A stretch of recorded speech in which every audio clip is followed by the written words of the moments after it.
welcome to our podcast, Simply Be Kind. If this is your first time listening, this podcast is a series of conversations with people about kindness. We hope that today's episode inspires you to do one kind thing today because it's easy to simply be kind. In the previous episode, we spoke about how patriarchy and misogyny can stop people from being kind. And I wanted to talk more about this and how this impacts men. The term toxic masculinity.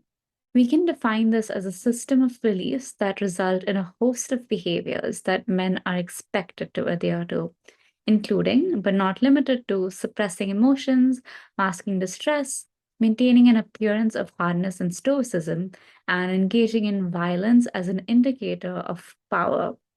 Think tough guy behavior. But why? Who said that men are supposed to behave a certain way? I'm going to be honest. I saw a post on Instagram by feminist and Shula Baylor. So most of the structure of this episode is inspired by that resource. Toxic masculinity is created for men, performed by men, and is done for the approval of men. And we've sort of treated it like a template or a path for everyone to follow. And anyone that doesn't follow it is an outcast. I have with me Akshansh Gupta and Ayswarya Rajeevan, two wonderful people who are here to share about their experience of toxic masculinity and how the world can be a much better place without it. I am going to begin at the start, and I'll start with Akshansh. As a child, boys are told, "Are you a girl? Why are you crying?" And through this, I think that boys learn that it's not safe to express emotions. They learn that they need to suppress their emotions. And if anyone tries to express their emotions, that they need to be ridiculed. So, was this something that you learned as a child as well? Yeah, I mean, obviously. So, see, this is a very big thing or a very big sentiment that exists in our society across different levels. Like, it's not just limited to a particular tier of cities or particular education level or particular section of the society. It's spread across. And a lot of people actually don't realize that they're doing this. So, for me, I can very happily say that my family never directed all these kind of statement towards me, but there was this idea established that okay, men are supposed to be somewhere. So matlab, when you were describing it, so that a very funny incident came to my mind. So I would probably be like, in seventh or eighth grade maybe, and I got my finger between a door and a wall. So it was paining really badly. So obviously I was in pain, so I started crying. I was in school. So one of my friends tried to console me by saying ki, "Oh, look, a bunch of girls are entering the class. You should not be crying in front of them." So obviously that was a pretty bad thing to say. Like I was like, dude, my male ego is not bigger than the pain that I'm going through. So yeah, obviously this was there, and I see a lot of boys around me getting subjected to this from their family or from their relatives, and it was established for me as well. Though I used to cry and I used to express a lot of emotions in when I was in and around my family, so I was privileged in that way. But yeah, I saw this happening around me, and obviously, matlab, when I grew up, I went to college, and then that was the place actually where I got more exposed to toxic masculinity in a way that you described. That actually sounds really difficult, but like you spoke about college, and I know that you studied at IIT, which is a big deal to be able to get into it. But I was also thinking about this movie a long time ago, Three Idiots, where they speak about the whole pressure of getting into IIT. But then even when you're there, there's a lot of ragging that happens. That's supposed to be like a rite of passage. And did you experience something similar? I wouldn't say I was exposed to ragging, fortunately, because I was the first batch in my college. I do not have any seniors to rag me. But yeah, obviously, a big chunk of IITians are obviously men. So it's like right now you have women reservation and you have a lot of initiatives in place to bring in more women. But when I was in college, there were like across all departments, there were 100 boys and 4 girls. So it was like all completely almost all boys. So when you come to college, you have this, there's a lot of identity crisis, there's a lot of homesick that you're feeling, and you start to feel inferior to a lot of people because everyone is good. Everyone used to be a topper in school, and everyone is used to being the best. So everyone is good at something or the other, not just study, but let's say sports, extracurricular, whatever you want to do, there is someone better sitting in the next room. Hmm. So you start to feel bad. And then on top of that, the worst part is you don't have anything or any person where you can express it. Because obviously, a lot of the crowd that comes to IIT is from the smaller towns. They're Yeah. not exposed to this idea of being woke or being sensitive or being vulnerability for men, or toxic masculinity as a concept has not reached their homes yet. Hmm. So and plus they are 18, so they're not exposed to a lot of the literature that you and me read at this point of time. Yeah. So then it's like you have a lot of things going on, but you cannot express that to someone. So there are a lot of people who start to have anxiety. A lot of people by like the end of third year or second year, in the middle, they start to show signs of depression. So there's a lot of pressure, so from the system, and then the pressure of how you have to behave, what are the hobbies that you're supposed to pursue. So because of that, it do creates a lot of problems. Can you tell me a little more about like what are the hobbies that you're supposed to pursue? So it's not that somebody would stop you from doing something, but Hmm. matlab ki when we talk about men ki you cannot express your emotions, so it's not just limited to that. Toxic masculinity as a concept extends to every aspect of life. Yeah. So you have to dress in a certain way. You cannot, a lot of the flowery, you cannot have those flowery prints, so the colors and different patterns, all of these things. Or if you're too concerned about, let's say, your clothes, about your skincare or hair care or stuff like that, so that's considered girly. If you put on, like, moisturizer, creams and all that, so that's not considered masculine enough. So those are the kind of things that are perceived like, okay, a man is supposed to be like this. You're supposed to be loud. You're supposed to, like, anger is something that you can show. That is allowed. Yeah. Anger, aggression, those kind of things. That those are you're supposed to show them. If you're not doing that, it's probably there's a problem. Hmm. But now, मतलब कि जैसे कि let's say when I said कि it was all boys, and Yeah. even when you were around girls, so obviously in front of boys it was difficult to express emotions. But Hmm. when it comes to, even when you're around girls, you would think कि नहीं, I cannot look weak. I need to look that I'm really manly. I need to look that I'm very strong. Then only she would think कि I'm a good, like I'm a man. But Yeah. now when I express my emotions, my fiance feels very good about it. Like, she promotes me being emotional or speaking out what I'm feeling. Yeah. So that way, like probably no, the boys at 17, 18, 19 are not being told what's the right thing. They're being fed whatever is happening on TV Hmm. or movies or the internet, or the wrong information is being fed in, Yeah. because of which they're going through a lot in the initial phases.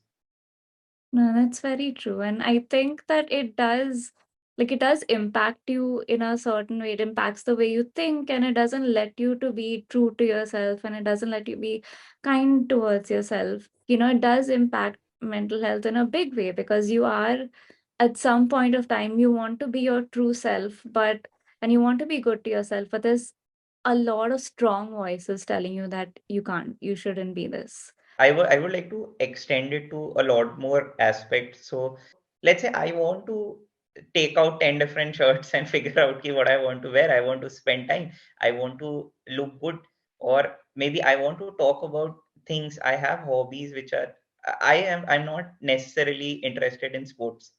Hmm. If I want to dance, not necessarily every boy needs to get into hip hop or bhangra. If I want to do kathak or if I want to do bharatnatyam, maybe that's something that I'm interested in. Okay. Hmm. So similarly, a lot of other things there can be. So I'm not extending myself to even more critical topics, that maybe wearing jewelry, doing makeup. So all of these, if men want to do it, they can do it. But that is something which is way beyond a general person's understanding. Yeah. Like, they need to first understand the basics itself, that like when it comes to like expressing emotions or wearing clothes and all that stuff. So now coming back to the basic point where we start, right? I want to express myself. So there was time then where I used to be really expressive when I entered college. But then you start to face, this sort of a bullying culture that you're not supposed to do this, or if you're crying or if you're expressing emotions, you're feeling bad. So people would label you different things, or people would call out, make fun of you, all these sort of things. So then you also, after a point of time, it starts to impact you. Ki, dude, I cannot take it anymore. So probably the better decision is to be just stay the way they are saying. Maybe that will stop it. So then you start to keep things within you, and then it starts to build up, and then it also starts to impact your long term personality. But you start with a mindset that, okay, I have to spend 2 3 years with these people. I will act the way which keeps them in check, and then I can be my own self in my personal space, and then once I leave out, I will still be the same person. But it does not work that way. You start to act certain way, and then you forget who you are. So it becomes difficult. So it has taken me like 3 4 years to actually, again becoming that expressive person who feels very comfortable.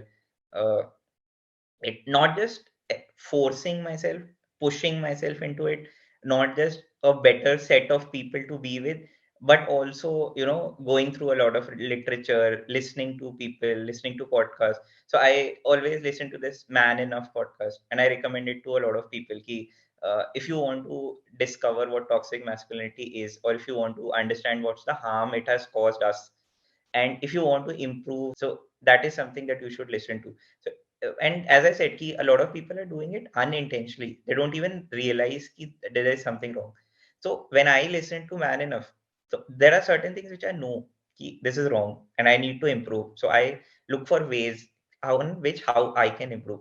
But they actually break a lot of your beliefs and make you understand ki, okay, these are the three more things which are wrong with you, but you don't realize.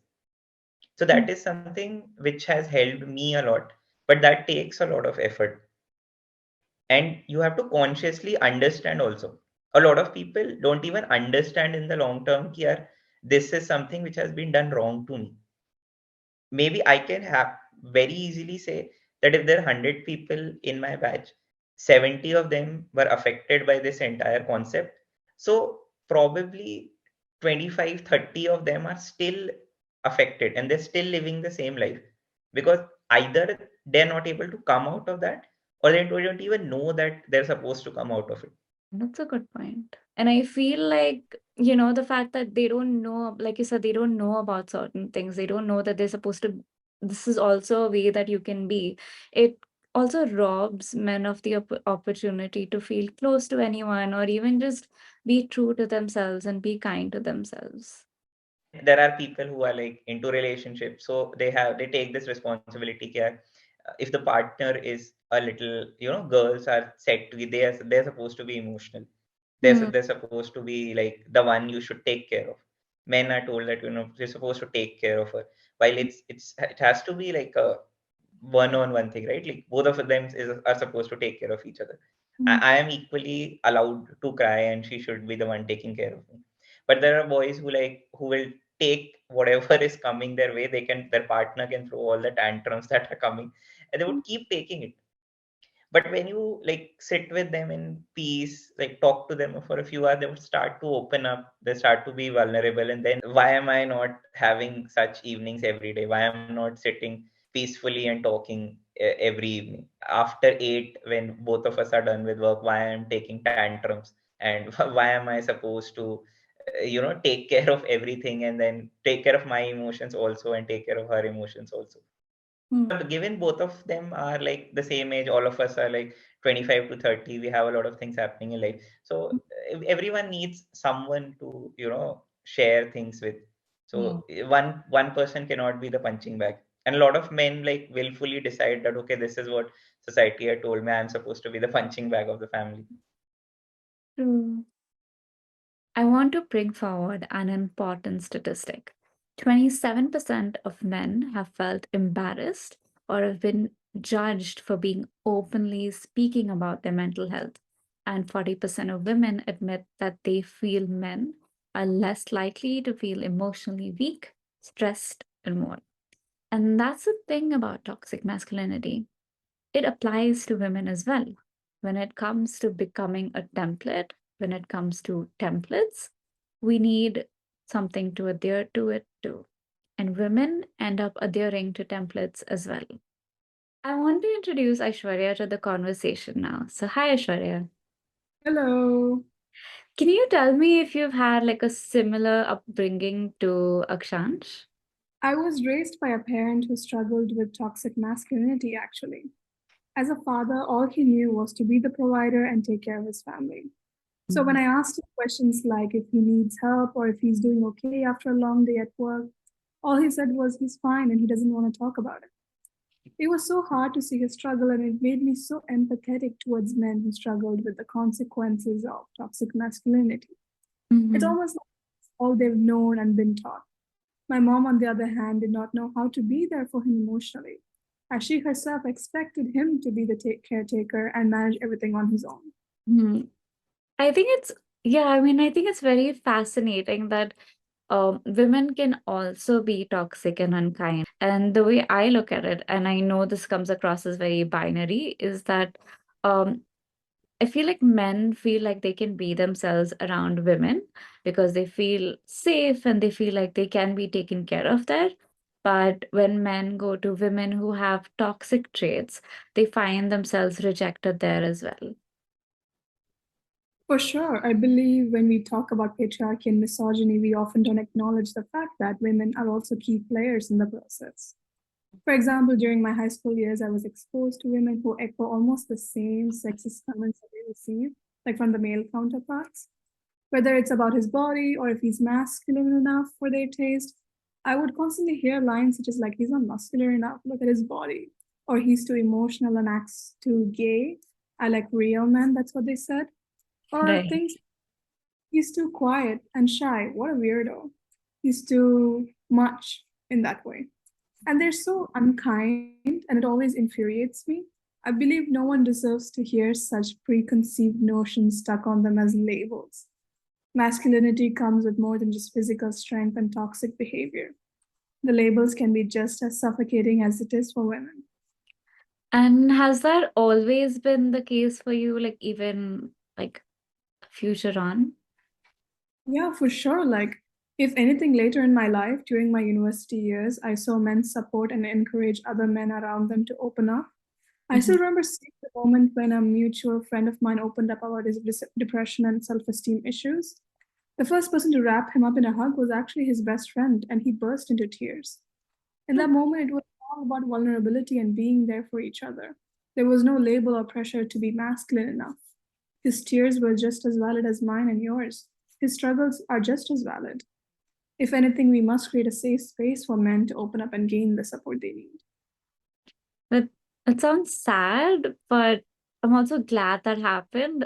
I think these are really good conversations to have and honest conversations to have. And I'm so glad that that happened for your friend. Yeah, I'm so glad as well, honestly. So, what are our next steps then?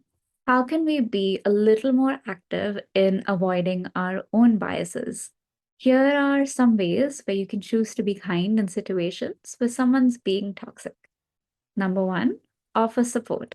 The one thing anyone facing this situation needs is support. So offer it to them, whether it be over phone call or over coffee or anything where you show them you can be there for them. Create a safe space for them in this way. Number two, examine your own biases. Sometimes the problem is you, but the best thing you can do is stop yourself in your tracks and do better. This involves reading up on this so you can do better. Your research doesn't even have to be extensive. There are plenty of people online who share great resources, and even having conversations can be great. Number three, take care of yourself. If you need help, the best thing you can do towards unlearning this and choosing a different path and a different template is therapy. So it's really important that you consider that. And I would like to thank both of my guests for coming. Thanks actually to you. Thanks for having me. This is probably the first time I'm talking about such a topic, and I got to share a lot of things which I knew, but I never got to talk about it to anyone. So it was a really nice experience. Thanks for having me. Pleasure's mine. Thank you so much for listening to the Simply Be Kind podcast. If you enjoy the podcast, can you do us a huge favor and rate and review it? Because it helps more listeners find the show. Subscribe to the podcast on Spotify, Amazon Music, YouTube, or whatever platform you use. It's a huge help if you can take your time to review it and share the episode with your friends and on social media. And of course, be sure to check out our page, Kind Hearts Brigade, on social media, where we aim to have more conversations surrounding everyday kindness. If you have any thoughts on today's episode, or you have topics that you would want us to further touch upon, reach out to me on Instagram. Thanks again, and I'll see you soon.